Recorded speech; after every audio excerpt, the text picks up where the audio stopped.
Bonjour à tous, bienvenue sur CLTV pour C'est l'écho, notre rendez-vous hebdomadaire dédié à l'économie charentaise. Nous accueillons aujourd'hui un plateau un peu particulier à plusieurs invités à l'occasion de la fin de la première édition de WISE, l'incubateur angoumoisin dédié aux industries culturelles et créatives et qui a vu le jour en septembre dernier. Alors à nos côtés aujourd'hui, Ludivine Brulon. Vous êtes chargée de mission et vous portez littéralement ce projet ICC et WISE depuis ses débuts. Bonjour et merci d'être avec nous aujourd'hui. Merci de nous accueillir. À vos côtés, deux des 6 lauréats de cette première promotion. Raphaël Orion, vous êtes le porteur de projet d'Edens Lab, dont l'ambition est de recréer virtuellement des espèces et des espaces naturels afin, je cite, d'apporter de la biodiversité dans les jeux vidéo. Bonjour à vous et merci d'être là. Bonjour. Xavier Truchon, vous représentez, vous, Toku, studio d'animation spécialisé dans la technique du stop motion. Alors, je crois que c'est le seul existant sur le territoire charentais et au-delà même, je crois. Ouais, en Nouvelle-Aquitaine aussi. Ok, bonjour. Merci et bonjour. Merci d'être avec nous. Pour commencer, Ludivine Brulon, je me tourne vers vous. Racontez-nous un petit peu ce qu'est WISE et quelle est un petit peu la genèse du projet. Alors oui, c'est un incubateur, donc un programme d'incubation dédié à des projets des industries culturelles et créatives. C'est un projet qui est né en 2019 et donc l'objectif, c'est d'accompagner tout type de projet à vocation entrepreneuriale sur le jeu vidéo, l'animation et l'image numérique. Et notamment sur tout ce qui concerne la diversification de marché pour le secteur du divertissement, comme par exemple des projets de jeux vidéo qui peuvent travailler aussi sur l'éducation, la formation, ce genre de choses, mais aussi du secteur du divertissement pur. Alors concrètement, comment s'est traduit dans les faits l'accompagnement des 6 porteurs projets, donc je le répète, de cette première promotion? Tout à fait. Donc en fait, la première édition a débuté en septembre. Pendant 6 mois, les 6 porteurs de projets ont été accompagnés avec des ateliers collectifs, du suivi individuel de la part de coachs. Donc on a 3 consultantes que nous avons recrutées au sein du programme qui ont challengé les projets sur la partie entrepreneuriale, stratégie d'entreprise, business plan, business model. Et puis il y avait du suivi individuel. Aussi de la part des coachs, mais aussi de la Technopole et en l'occurrence de moi-même. Et puis, les projets ont suivi plusieurs sessions aussi de formation, d'ateliers, la participation à des événements, des salons. Donc voilà. un programme assez intense. Exactement. En 6 mois. Alors on le précise, ce n'est pas réservé aux Charentais et aux Néo-Aquitains. Tout le monde peut postuler. Est-ce que c'est une façon aussi de faire venir des compétences sur le territoire et de rendre aussi bien sûr la Charente attractive sur ces ICC ? Tout à fait. Tout à fait. Alors effectivement, au sein de cette promotion, on a des projets qui viennent d'un peu partout et puis on a des typologies aussi de porteurs de projets différents. On a Raphaël qui est avec nous sur le plateau, qui est étudiant, enfin qui termine ses études au CNAM Engmin. On a des anciens étudiants aussi des Gobelins de Paris. On a un projet qui vient de Normandie. On a même un projet qui vient du Canada dont les porteurs sont venus s'installer ici à Angoulême. C'est assez inédit. Et l'objectif, c'est en effet de faire rayonner notre territoire angoumoisin et qu'on soit vraiment ancré ici comme leader sur les industries culturelles et créatives à l'échelle de la région Nouvelle-Aquitaine, mais aussi même de façon nationale. Et justement, quel potentiel aujourd'hui du secteur de cette industrie culturelle et créative en Charente? Quelles sont par exemple les projections à 10 ans? En tout cas, où souhaitez-vous aller en la matière? Alors aujourd'hui sur le territoire, c'est vrai que sur une petite ville comme Angoulême, on a plus de 2000 professionnels du secteur, c'est plus de 200 structures autour de l'image. Dans le jeu vidéo, on a une trentaine d'acteurs, on a un écosystème extrêmement fort, un maillage qui est bien intégré et bien implanté avec les acteurs locaux. L'objectif de la Technopole Eurekatech sur les industries culturelles et créatives, c'est vraiment d'apporter de la diversification de marché pour le secteur des industries culturelles et créatives. Notamment, j'en parlais tout à l'heure, mais utiliser les technologies du divertissement pour de nouvelles choses, de nouveaux usages et avoir accompagné vraiment des projets d'innovation sur du musée, du patrimoine, de l'éducation, de l'industrie. Voilà. Alors Xavier Truchon, je me tourne vers vous. Quel bilan vous tirez au terme de ces 6 mois d'accompagnement ? Alors, le bilan, c'est que c'est le premier choix qu'on a fait en tant que société et c'est peut-être, on a commencé par un très bon choix. On prenait la mesure déjà de rentrer dans la production. En tant que technicien, ce n'était pas forcément évident. Mais là, on nous a appris toute la notion entrepreneuriale et on a vraiment évoqué plein de sujets, même jusqu'à l'équilibre vie pro, vie perso, qui sont vraiment des sujets importants. C'est possible ça, l'équilibre vie pro, vie perso ? Je pense que l'équilibre, il est simple. À partir du moment où on aime ça, on l'a, quoi. Mais non, clairement, c'était un très bon choix. Si c'était à refaire, on le referait. Et donc je conseille à toutes les sociétés, d'ailleurs, enfin tous les gens qui ont un projet de se rapprocher du WIZ ou d'un incubateur quelconque, ou Eureka-Tech. Alors vous évoquez le côté entrepreneurial. Sur quel point vous avez véritablement progressé au-delà peut-être sur l'aspect peut-être technique, parce que vous êtes dans le stop motion, c'est ça ? On peut peut-être en dire 2 mots d'ailleurs pour ceux qui ne connaissent pas. La stop motion, c'est une technique de cinéma d'animation en volume. En fait, on fabrique des décors en volume, à la main, on fabrique des marionnettes et après on les met en scène. Donc c'est vraiment une technique de studio comme avec des acteurs, sauf qu'on fait de l'animation, quoi. Et c'est une technique qui n'existe pas ici. Après, je ne saurais pas quoi dire. Sur l'incubateur, oui, peut-être non, sur la technique, c'était plus sur l'environnement et c'est ça en termes de. Ouais, notre impact. Ouais, voilà. Ce qu'on a appris, ça nous a permis d'étudier le milieu dans lequel on était. Et là où ça nous a vachement apporté, c'est qu'on s'est rendu compte que. Il y avait un problème en France, enfin un problème, c'est pas vraiment un problème, mais les studios qui sont déjà implantés font pas de recherche et développement. Donc c'est une technique qui reste quand même, on l'a fait de la même manière qu'il y a 20 ans, et nous ça nous a permis de mettre vraiment l'accent là-dessus et de commencer à développer des nouveaux outils pour faire évoluer notre technique aussi, et d'imaginer le faire encore demain, quoi. Alors Raphaël Orion, je rappelle, vous êtes le porteur de projet d'Edance Lab. Est-ce que vous avez pu, vous, accélérer votre projet comme vous le souhaitiez ? Alors oui, en plus, l'idée était vraiment dans ses débuts quand je l'ai eu, parce que comme Ludivine l'a précisé, j'étais étudiant, je suis encore un peu pendant quelques mois.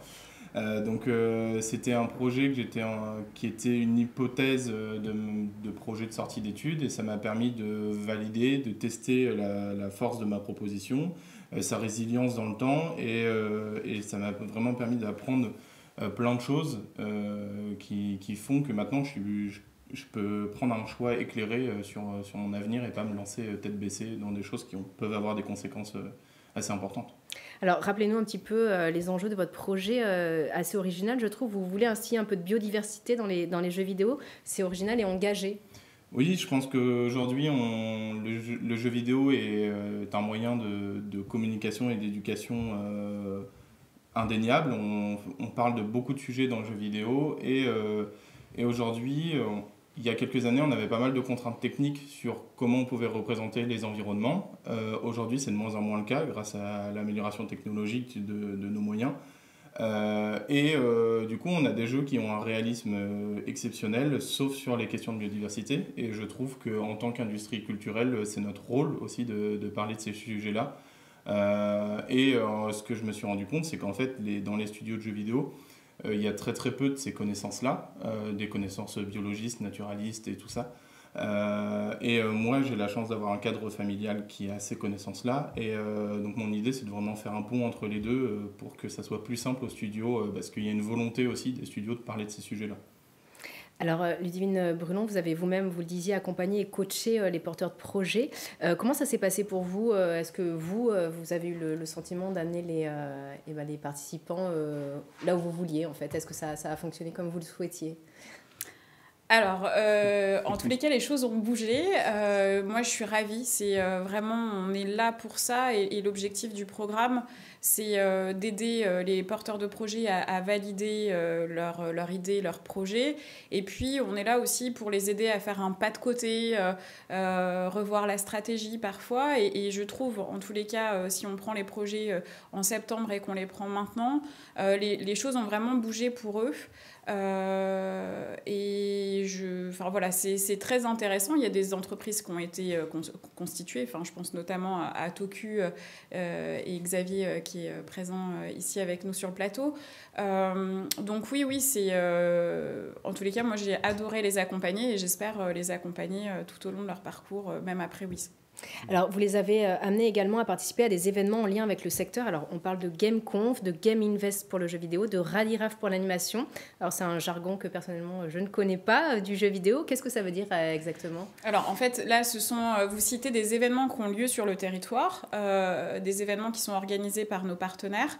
La GameConf et le Game Invest, ce sont deux événements organisés par le cluster So Games et le pôle Image Magélis. Donc c'est à destination des professionnels du jeu vidéo et l'idée c'est que pendant une journée ils ont accès à du contenu, des conférences en lien avec leur activité et sur le Game Invest ils rencontrent des financeurs, des éditeurs. Donc c'est hyper intéressant. Et les RADIRAF, ce sont les rencontres de l'animation, du développement et de l'innovation et les rencontres de l'animation et de la formation organisées par le pôle Image Magélis, ici sur le territoire, à destination des professionnels de l'animation. Donc on a la chance ici sur le territoire d'avoir beaucoup d'événements en lien avec la filière. On travaille au sein de la Technopole Eurekatech avec un ensemble de partenaires.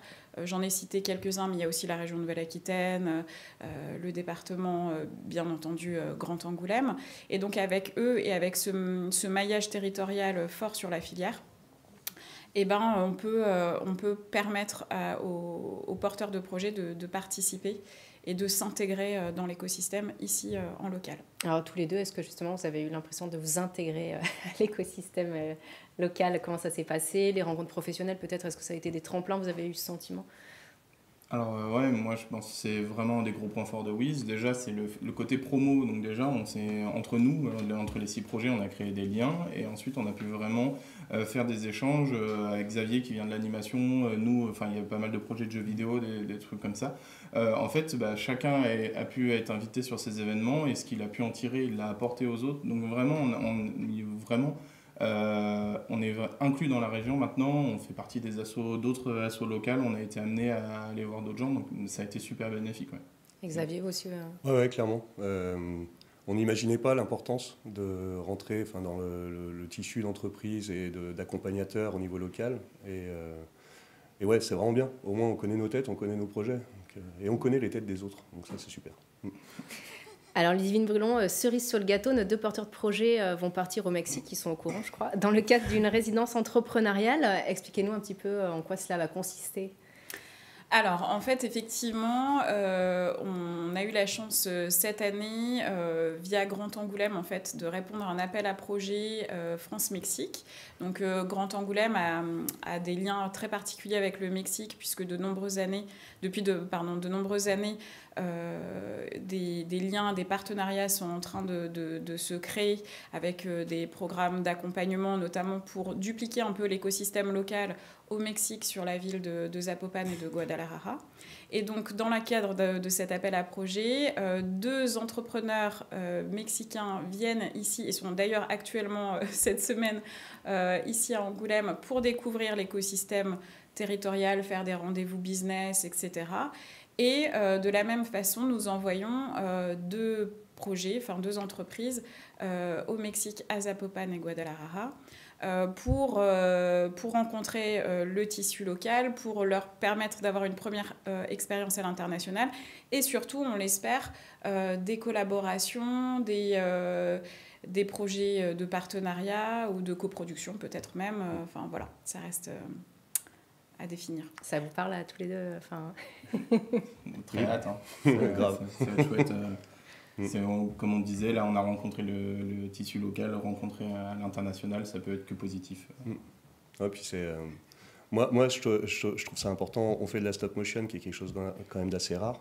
Et cette année il y a eu un film, Pinocchio, de Guillermo del Toro qui est sorti, dont toute la construction a été faite là-bas, à Zapopan, donc, qui a quand même eu l'Oscar du meilleur film d'animation cette année. Donc c'est vrai qu'il y a des liens et c'est génial de pouvoir participer à ça, quoi. Alors, avant de se quitter, je vous propose de jeter un œil à la page Entreprendre du jour. Mince. Alors, on évoque notamment Logéoconfort, un acteur charentais du secteur de la rénovation, une entreprise qu'Abdel Dekish a fondée en 2006 et continue à développer en misant notamment sur la diversification. Voilà, c'est à lire aujourd'hui dans Charente Libre. Raphaël et Xavier, quels sont vos projets aujourd'hui, outre partir au Mexique, on l'a bien compris. Après 6 mois intenses, est-ce que ça vous fait pas peur de vous retrouver un petit peu lâché dans la nature, sans filet? Après, j'imagine ces 6 mois intenses aussi, vous créez des liens, comme vous le dites, avec des confrères. Comment ça se présente? Ces 6 mois intenses, c'était vraiment bien. Après, on ne se sent pas lâché dans la nature, dans le sens où la société, c'était déjà une réflexion d'il y a 2 ans, et qu'on a quand même attaqué sur beaucoup de projets. Donc, à l'instant T, on fait beaucoup de dépôts, de subventions, on cherche de l'argent. On a entre 8 et 9 projets en ce moment en développement. Donc, il y a du boulot. On n'a pas le temps de se rendre compte si on est seul. Ouais, et puis moi je continuerai en disant qu'on n'est pas lâché dans la nature, que le Louise s'arrête, mais le suivi Eurekatech continue, et les liens qu'on a faits sont là maintenant, et du coup on sait vers qui se tourner si on a besoin d'un coup de main, tout ça. Ludivine Brulon, face au succès de cette première promotion, on peut évoquer déjà la seconde qui arrive. Alors les lauréats seront connus le 10 juillet pour un début de programme en septembre. Alors comment on fait pour postuler ? Alors, pour postuler, en fait, les candidatures ne sont pas encore ouvertes. Les candidatures vont être ouvertes du 3 mai jusqu'au 13 juin, en direct sur notre site web, donc www.eurekatech.fr. Et puis, il y a un dossier assez simple à remplir. Et ensuite, on fera une sélection. Puis, les projets passeront devant un jury de professionnels et d'experts. Et après, on sélectionnera les 6 projets qui feront partie de la 2e édition de WIZ. En tout cas, merci à tous d'être venus dans C'est l'écho aujourd'hui. Bonne soirée de clôture. Merci beaucoup. Merci. Quant à moi, je vous souhaite une très belle semaine et je vous donne rendez-vous mardi prochain pour un nouveau C'est l'écho. Nous serons avec l'Union patronale pour parler des entreprises qui s'engagent et il y en a en Charente. À bientôt.